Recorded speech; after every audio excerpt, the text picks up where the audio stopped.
His team, Orica Green Edge, was out a lead-out man. He freelanced off of the Argos lead-out, timed his sprint, and had the legs to make it happen. They finally got the field sprint they wanted, and Michael Matthews got the victory he was looking for.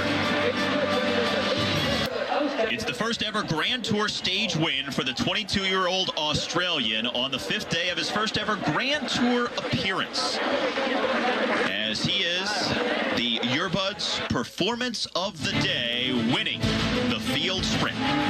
He comes from 3 wheels back, doesn't have teammates there at the end, jumps into that final left-hand bend, Johnny Mearsman on his wheel, and for a while there, it looked like he was going to be pretty close with Ricchese coming up on one side and Mearsman on the other, but he holds him off pretty handily and gets that first Grand Tour stage win in his first participation. Ricchese and Mearsman bumping shoulders just behind Matthews, who is still nonetheless the performance of the day, brought to you by Earbuds. Never hurt, never fall out, never stop. And his team did a great job to get him in position there at the end, but unfortunately they didn't have anybody still left to lead him out, so he worked it off the Argos lead out, and it all came out good for him.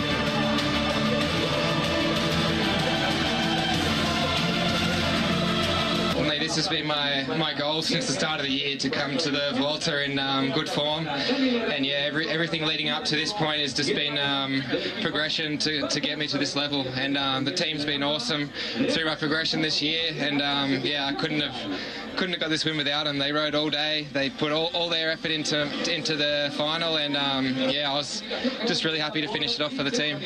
The lesson is clear. Yesterday you're third, and sometimes job helps cast success. Yeah, yesterday didn't quite fold out the way we wanted it to, but yeah, that's racing, and yeah, today we just wanted to try again, and yeah, we had more of a chance today than yesterday, so yeah, we put all our eggs in the basket for today, and yeah, came out with the win. I suppose you'll dedicate this win to your fellow that fell yesterday.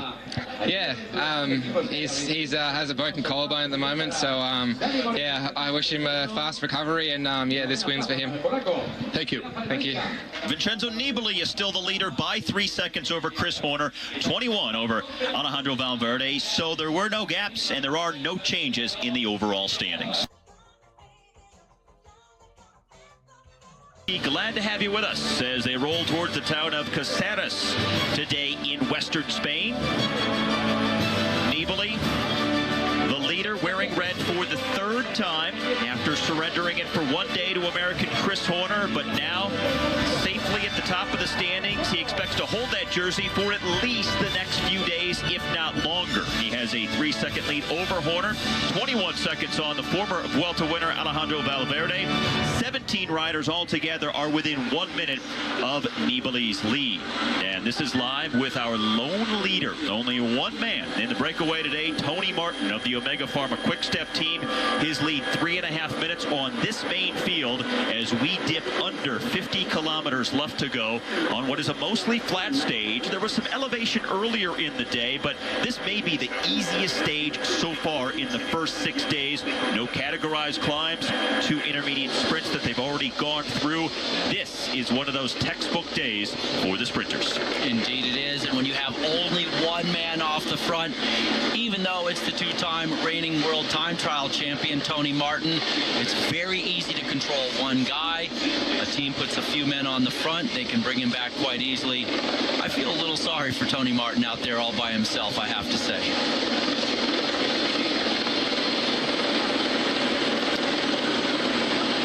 Several different teams riding at the front of the main field right now with that 3.5 minute margin that's coming down. And what's at stake, you ask, for this stage number 6? Well, 33 points up for grabs in the green jersey competition, which is pretty tight at the top. And it is a stage for the sprinters who don't want to miss out, given the fact that this is more or less a Vuelta that's for the climbers, with a dozen uphill finishes, very mountainous, very difficult. So the sprinters, without a lot of opportunities to begin with, don't want to miss out when you have a golden chance sprints like they have today. Indeed, most of the sprinters have been scared to come to the Vuelta this year because it's such a brutal climbing race. So for those sprinters that did decide to go to Spain, well, days like today, these are the days they have to capitalize on. Yesterday was our first field sprint, won by Michael Matthews, the Aussie for the Orica Green Edge team. Clearly proved that he was the fastest man in the bunch, and given what we saw transpire, no reason to bet against him today, is there? Not really, and there are a couple things that can happen if you have a guy who won yesterday like Matthews did, and one of them is that the other teams can say, well, all right, we have proven there's a little bit of a sprint hierarchy, so no other teams go on the front to help chase. But by the same token, it looks like the Argos guys have decided they're going to ride on the front a little bit to chase Tony Martin. The other side of that argument for Orica Green Edge is they say, well, you know what? The pressure's off us. We've already won a stage, so if you guys want to win a stage, you ride at the front. We're going to sit back. Yeah, it's kind of the Simon Gerrans approach this morning before the race, as he said, okay, we got our stage win, so now the pressure is off us. But I honestly think that that's kind of a bluffing technique. I think that Orica is the team that probably wants to try and rack up more stage wins with Matthews. I think they feel that they have the speed in the 22-year-old Australian, and so they've got to bluff their way into that so they don't have to do too much work on every one of these days that's a potential sprint finish day, or else they'll run out of guys even earlier than they did yesterday. I mean, he had to freelance that sprint at the end of the day because his guys got burned out. And it's an interesting psychology because other teams have to read into that bluffing game and decide if they're bluffing or if they are not.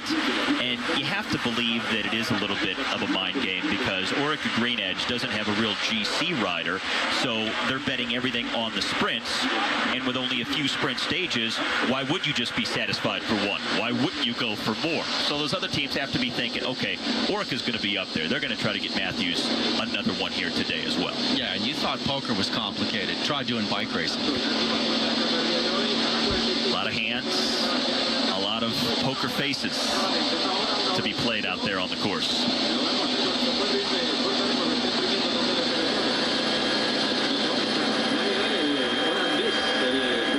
With 46 kilometers left to go, the day pretty much settling in for the field that is just over 3 minutes behind a one-man world time trial champion, Tony Martin. The 2013 Vuelta a España on Tony Martin, whose lead is under a minute. As we are inside of 30 kilometers left to go to the finish in Caceres here on stage number 6. There's that sticky bottom we were looking for just a minute ago. Well, throughout the Vuelta a España, we are inviting you to tweet in your questions or comments for GoGo here. And the most recent one coming from Luke Danielson. What stage of this year's Vuelta do you think a rider will try to take ultimate control of the race in? Who do you think it will be as well that will try to grab the race by the throat? So, Gogo, what's it going to be?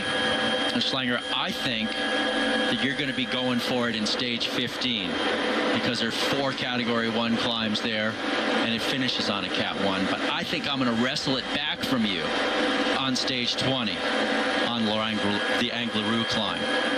Is that your way of dodging which actual rider is going to try and do that? I actually think that it's going to, you can't really wait. Nobody can have complete control of the race until stage 20. The Angleroo is one where it is so tough, and it's 3 weeks into the race that if a guy cracks, he could lose it. So I think we have to wait for that final mountain day. And Cycling Luke, maybe that's Cycling Luke right there. And I think that's the day that we have to wait for. And I think it's going to be Nibali, honestly. The only thing I'll say to that is, so often we come into a Grand Tour and we talk about the last mountain stages and how it's all going to come down to that.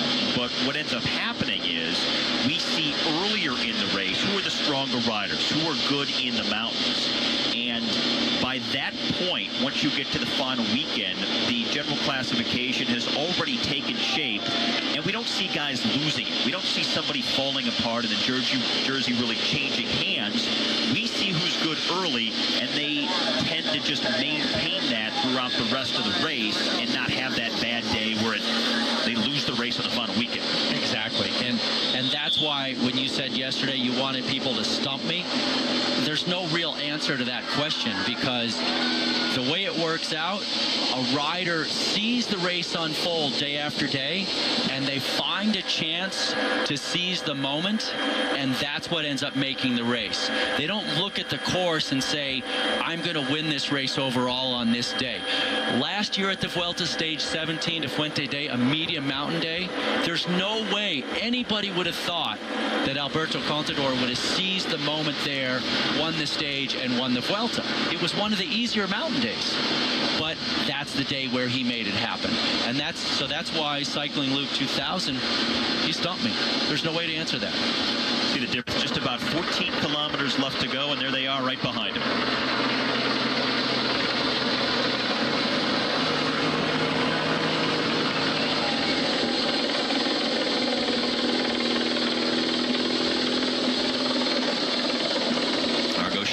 In the white. A couple of different sprinters on that team, but riding for Ramon Sinkeldam today.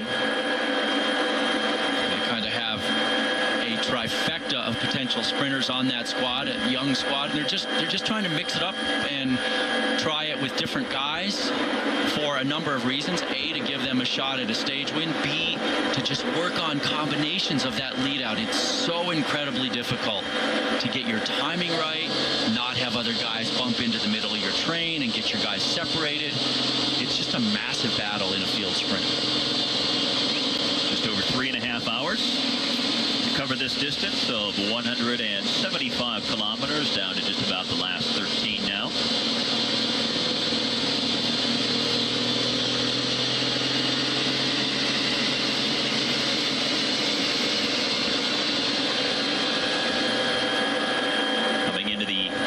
Outskirts of Caceres in western Spain here today. No trouble out on the road, no crashes, no technical turns like we've seen earlier this week.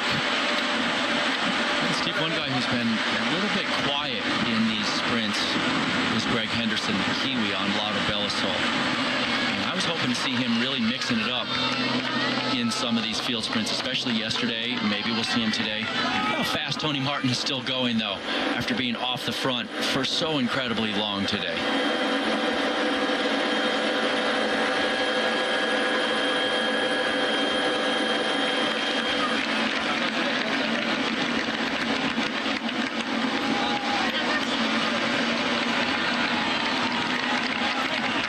Everybody's got a shot. Full pack together here as they come up on the back of Tony Martin.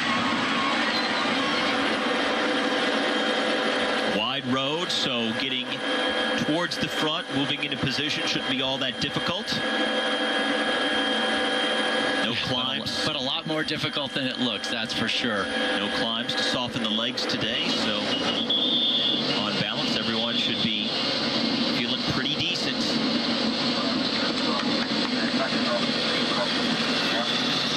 So the last dozen kilometers now coming up here in stage 6. Remember, the final 7K will see the road go up ever so slightly to a 2.5% grade. Final 4K offer up 6 pretty difficult turns, and then at 400 meters to go to the finish, there is a beyond 90-degree left-hand turn around a traffic circle that they will be seeing for the second time at that point. They'll also hit it going the other way with 3.5K to go.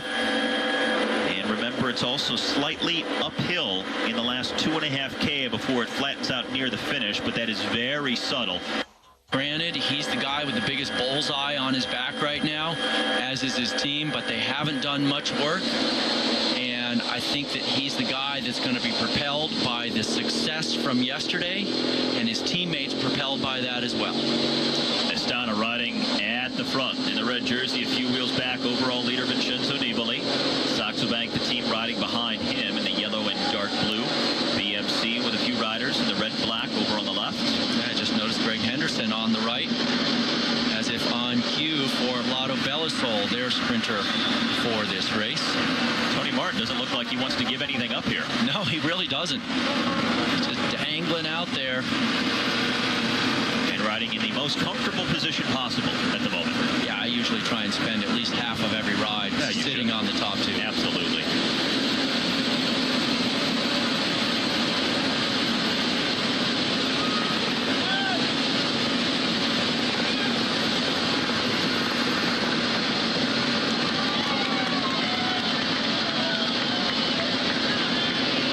Pumping along at 40 miles per hour as the field hits the 10K to go banner.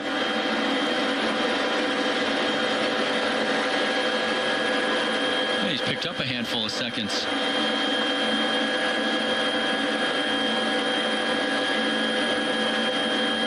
Well, again, look how much they're spread across the road. You don't see one sprinter's team really coming to the front with all of their riders and setting a heavy tempo right now. Yeah, it's that battle for position back there where nobody wants to put everybody on the front and commit. But look at Tony Martin's ribs. He's a big guy, but notice his ribs right here. I'll get that arrow out of the way. Next time you see him, you can see with every breath his ribs sticking out. He's a big dude, but he's mighty lean. And now the field's starting to expand here. Stretching out a little bit more with just under 9 kilometers left to go.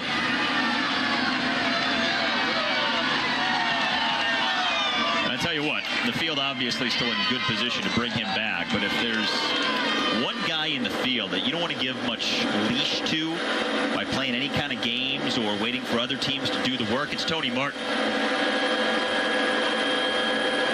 Because he could solo away before you know it.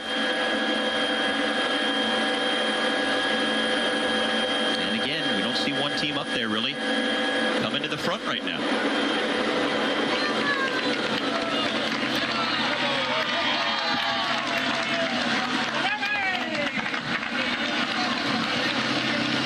Lead at 17 seconds. It had come down to under 10. Team's kind of looking around, waiting to see who's going to come to the front. Nobody wants to really lead it out at this point. Well, Steve, they are giving him just that little bit of rope to get further up the road, but there's just no way he's going to hang off the front. The guys are going to suck him up eventually when the battle really starts. You can see some of his teammates now coming up on the left side of the peloton. They obviously want to get Gianni Mearsman a sprint win if they can, but again, you don't want to go to the front while you still have your teammate out there. But you also don't want to wait too long and then be out of position or miss out on a chance to sprint. Everybody's trying to save their energy for when they think they can hold it to the line so fast that no other team will come over the top of them. Yesterday, Garmin did a bunch of work early, then they were kind of blown out. Then Omega Pharma Quickstep came to the front. They did a bunch of work. They lost control. Argo Shimano finished it off. Actually, Orica Green Edge was in there as well. So no one team was able to hold it to the line. It's very tough to get the timing, and there's a lot of back and forth in those lead-out trains.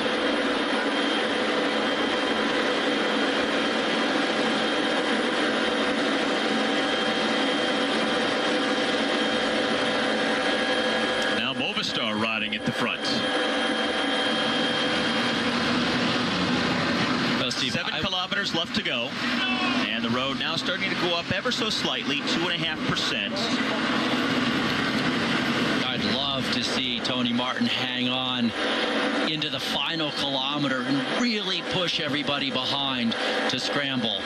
But even for a man of Tony Martin's skills, it's going to be so incredibly tough to pull this off after being off the front all day by himself. Chris Horner.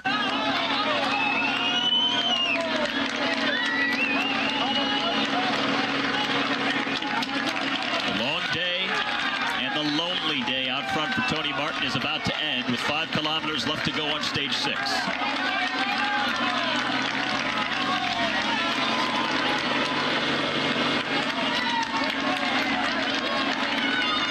And we'll start to see some more technical corners coming up shortly as well. What's what's amazing to me is how solid Tony Martin still looks. He really is not coming back on his own accord. It's just the fight for the field sprint that's bringing him back. Cannondale with the rider at the very front, followed by Omega Pharma Quickstep, Vaca Soleil, Orica Green Edge among the teams near the front. Now that they know that Martin is back, let's see what kind of calculus develops there at the front. Who wants to take control? What will the dynamic be? A bunch of men for Lampre up there as well in that pink jersey for Ricchese. Ricchese second in that sprint. Yesterday has not picked up a win yet this year, but he's been knocking on the door.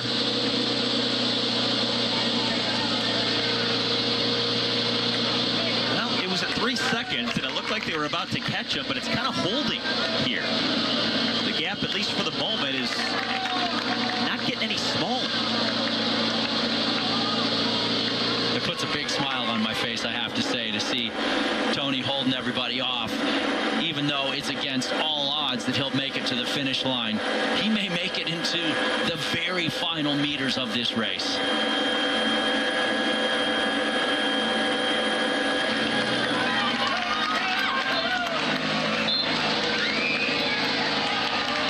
So now here are these technical turns we talked about. Does that tilt the balance in his favor somewhat? I think it helps him a little bit. Anytime he's out of their sight, and remember, he can take his perfect line through every single corner.